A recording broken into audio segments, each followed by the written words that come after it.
Okay, good afternoon. Want to get started here with just a special congratulations to all the North Dakota teams that made it to state. To be the runners-up is something special, but to the champions, New Rockford, Velva, and Horace and Cheyenne High School, our hat goes off to you, and what a special year. So congrats on that.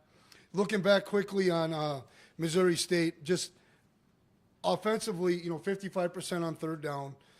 The 9 explosive plays of 20 yards or more were huge. And then we were two for two on fourth down, really critical because that one situation could have got a little sticky if we don't come up with 6 points. And we were 5 for 5 in the gold zone. The run game was impressive. It was efficient. We were really good in our targeting. On those pin and pull plays, sometimes you get 3 or 4 yards and you don't get the play you're looking for because the targeting is difficult. But I thought our pullers were really good at getting hooked up.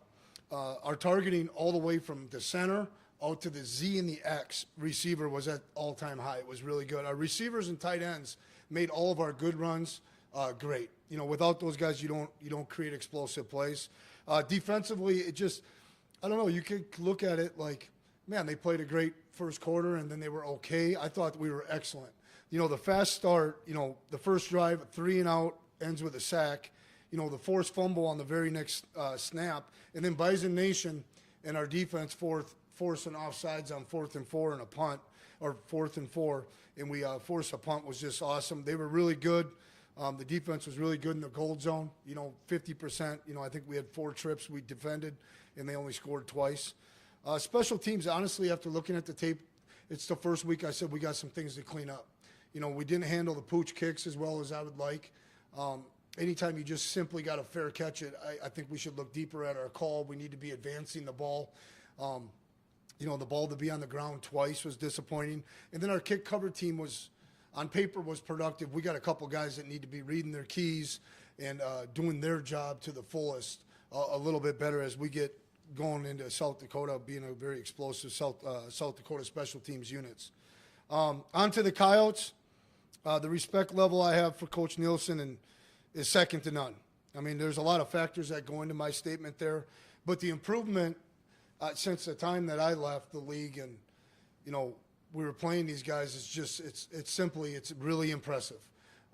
They may be the most physical football team in the conference. We have to go prove that we are on Saturday.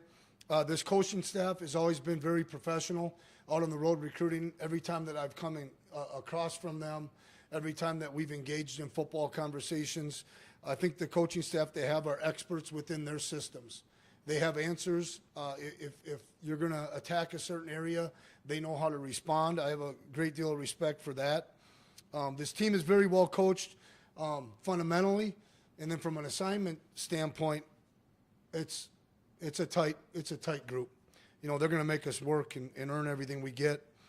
Scheme and concepts will be one thing in this ball game, but this thing's going to boil down to some simple factors here.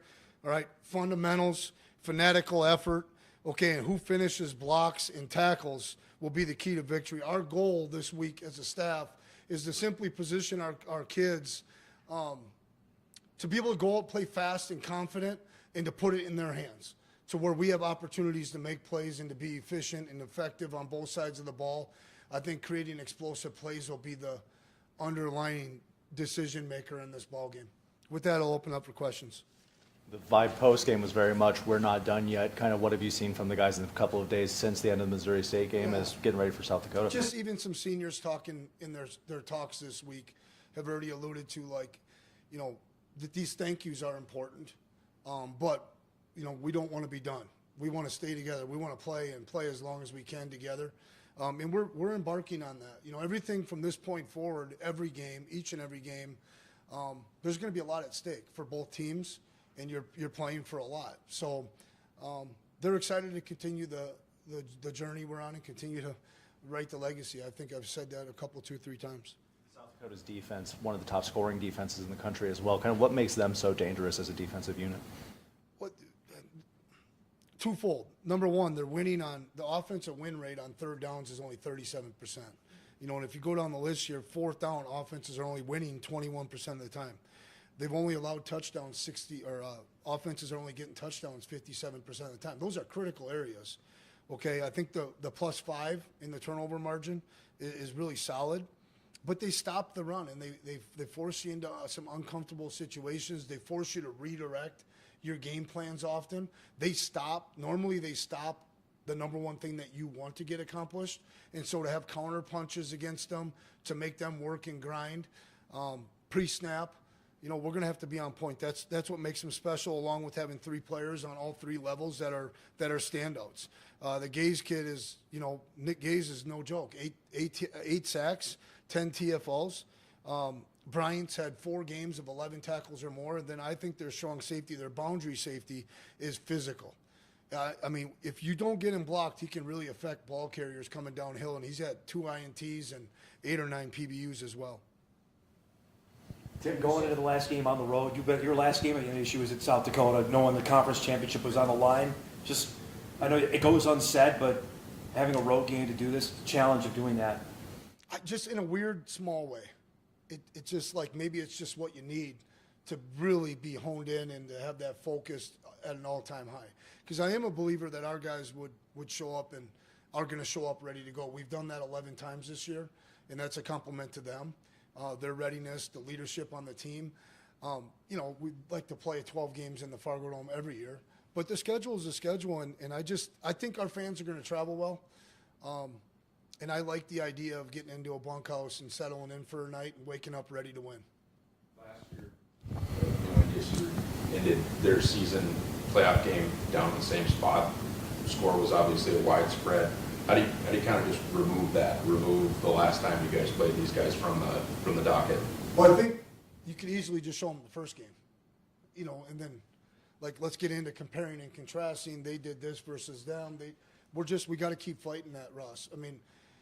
Right now, it's interesting. It would be easy to reflect back on where we're at. And, it's been a nice run of 10 games here. We have to fight that like crazy. It's a 1 day. It's a 1 week at most self-evaluation of what needs to be improved upon. And we still have room for growth. I think our best effort is still out there in the full 60 minutes. I'm telling you guys, as coaches, right, you would love to go out and play a perfect game, of 12 series on both sides of the ball and see how that plays out. And that's kind of always the objective, is to get the very best out of everybody. And that's the focus more than looking back on last year. I've discouraged them going all the way back to UND. It's more about what we're doing and the task at hand.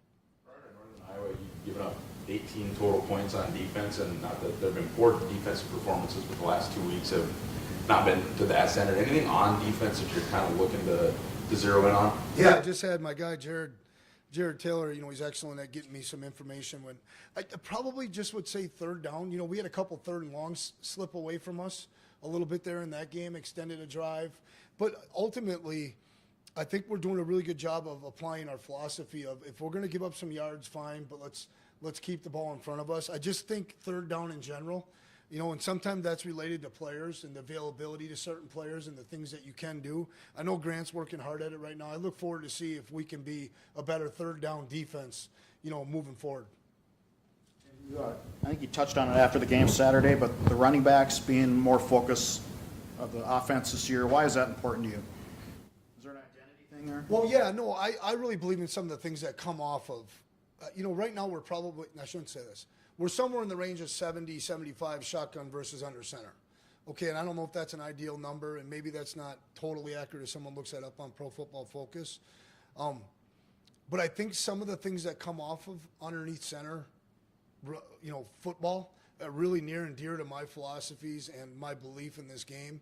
I think so much of defensive football now is predicated on where's the back aligned in shotgun, and then they can deploy 1 or 2 calls. I hear it every week in the defensive staff room. And so I've always really believed in, the running back being back there behind the quarterback, and all your options are open with all our different schemes, and there's no pre-snap tell to where you're going. It's easier to be balanced, strong, and weak. It's easier to be balanced, do you run the ball at the bubble, the 1 technique, or do you run it at the 3 technique? There's a special place in my heart for all the tailbacks that I've coached here. And we've won a lot of games, and that's really led to a lot of strong feelings towards tailback run. It's probably that simple. The quarterbacks aren't carrying nearly as much as they used to. Was that just a matter of change of coordinators, or is that on purpose? I think that's a little circumstantial. I mean, Cam's been battling. He's been healthy for a couple weeks. I've always, Coach Bull made a big impression on me. He's like, Tim, man, we didn't want to run Josh Allen 15 times till we had to. My general thought is when we run the quarterback, I want those to be real clean, efficient, explosive plays, rather than him being the guy that's taking the pounding. No, I would be okay with a heavy quarterback run game if that's what we needed. The loss of Cole has made a big impact on that. I think it's made a big impact on some of our play action stuff that we had planned going into the season with him as well. Coach, you guys have had, keeping Cam, upright in the pocket, running backs having success. What can you say about the growth of your offensive line from fall camp to where we're at now? The O-line's a little tricky because it's important for us coaches to stay humble and hungry. But if we stay to coaching and teaching and believe that guys will get better, it's a position that they can and will. Billy Turner was just here to talk to a bunch of our younger O-linemen. And he said, I played 10 years in the National Football League, 4 in college, and it still is never good enough. Like, they have to understand that there's always something that can be corrected, that something can be improved upon. But when they take that one thing per day and they improve on it, it starts to happen pretty quick because collectively, playing together and being connected as 5 is pretty strong and tough. So out of that group, what I've seen is, number one, I've seen great leadership. There's 2 guys that are rocks, in Mason and Gray. Okay, and then you couple that with Dan Larson, who has a really good idea of what we want to do, what we want to be conceptually, and a clear vision of our fundamentals and techniques, and he's hitting repeat. And then, I really have been impressed with Fraley and Empey, their maturation and their where they are from a maturity standpoint, understanding concepts and going out there and applying technique and fundamentals is really good. Those 2 kids have played really well. I'd be surprised if they're not on the newcomer team at least for all conference. I really would. And then, we've gotten good, solid play out of Rock. The one thing I've challenged Dan is just continue to look at how do you get Bo or how do you get Jack in the game to keep pushing Rock forward. What's your cornerback health right now with Duffy and Jaquise? Yeah, Duffy ran around last night with us. We weren't in pads, didn't have his helmet on. And so today he'll get a splint on the finger. And if he's comfortable to play, I think there's a shot that he'll play. Jaquise, he's been battling this AC separation, AC strain all year. And, it was a pretty good shot for him, and he's got to continue to try to get bigger, stronger, and faster. I would say doubtful with Jaquise. Just shy of 40 points a game. You're an offensive coordinator by trade. Randy obviously could do it. Jake's new. And Cam could probably call the whole offense from the line. How do you how are you making this such a successful collaboration when too many cooks in the kitchen could be a result? Let's throw 2 more cooks in there. Dan Larson was a coordinator at Duluth, and Joe Brashauner was a coordinator at Mankato. That made last January pretty sticky, quite frankly. No, I think they're all kind of staying in their areas, in their lanes. Number one, they're staying focused on coaching their position. Number 2, it's a very humble group that likes to pass credit to each other. And I just think the collaboration between Jake and Randy has been critical, along with Crutch in there. And then the job that Joe and Dan have done in cultivating the thought process and the vision for each and every game plan in the run game to Jake, right? Because Jake is probably caught up to full speed now with the run game, but that all took some time, and my hat goes off to those guys. I mean, I have some impact on some things that I feel really strongly about, which are words, concept names, technique, and fundamentals. But lately, I've been just trying to stay out of their way. They've done a good job, and I think anytime you get quarterback play and offensive line play the way we have, you always have a shot to be productive. Your 2 tackles, obviously your senior tackles, standouts against their 2 good DNs. Is that a heavyweight matchup? I think so. I do. Now, the one thing I'll say, I haven't really dove in much except for with the individuals. I mentioned Nick Gay's having 8 sacks, so forth and so on. They play some heavier front techniques than what you might see out of, say, Code Green, our defense. I have pretty good knowledge. I mean, Miles,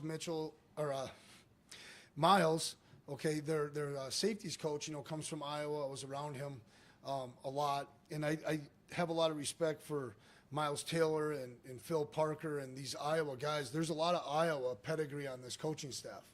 And so on early downs, the pass rush isn't necessarily the number one concern. It's more the run fits and how good they are playing run blocks.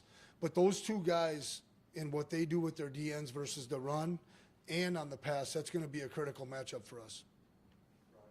Listed on the depth chart, can you just speak to kind of the journey he's been on, specifically since the SDSU game kind of the last month, and just what he would add if he's back? Yeah, it's afforded me an unbelievable opportunity to get to know him. I've tried to make an impression on him that I'm very interested in him as a future coach. We've had many conversations about that. He shows up with a smile on his face. He loves throwing balls to the receivers when he is out, or we're resting him. Or it's been all the people involved with high-speed distance, mileage in practice or yardage in practice, strength and conditioning, the medical. Like, we've all worked really well at this together, but without a great attitude and without an attitude of being a team first guy, I don't think any of it's possible. So my hat goes off to Raj. He's handled it. Some might say the decision to want to come back is selfish. Good. We need a little bit of that. A guy wants to be a Bison a little longer and play his best football and his best opportunity possible. That's outstanding. So Raj has been great. So is that official now that he didn't go through the walk? He didn't go through the walk, and he's not on my list to speak this week. So I'm excited about that. But again, I kind of answer that the same way I did last year. I'm real uneasy of answering any questions about the portal and guys' specific futures or the future of this, that, or the other thing. I would look like not very smart if I would go down that list and predict where they're going to end up a year from now or 2 years from now. We're going to fight for this locker room to be the same locker room that we have right now, with as many kids as possible. Is there a postseason procedure that could, for Raj, so that come next fall camp, this is just not a thing anymore? Oh, as far as the injury? Right, yeah. Yeah, no, he'll get stronger. I mean, with a good month off, he would be close to 100%. So once we can get to the back end of, or get to January and February, depending on how long we play, Raj will heal up good. There's been evidence of this injury healing up as fast as 2 months, but that's if you don't run him and then stop him and then run him and stop him. So he's been tough and gritty, and we'll get him healthy. He'll get back. How close are you tap dancing on that? Like, we need you. Like, how close did you come to that? The truth, or I think it was 14-0, right? And I looked at him, I just said, Raj, keep your helmet on, hang in there. And like, I thought, in my mind, I was thinking, we're a score away. To me, just saying, put your helmet away and we'll roll the dice without you, kind of thing. So that's what happened in the game. And there was a moment that I gave that thought. The weekly Wisniewski report. Well, you guys got the video. He looked okay. He looked okay in individual drills last night. I probably got to see Wednesday's workout. Today will be an off day for him. See Wednesday's workout and his comfort.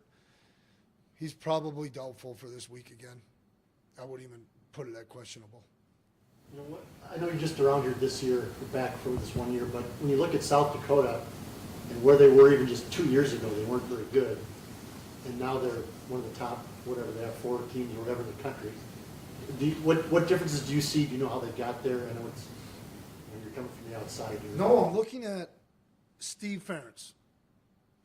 Okay, Tim Morrison. Nathan Nelson was a walk-on DN at Iowa with us. Miles Taylor, Bob Nielsen, defensive coordinator Travis Johannesson.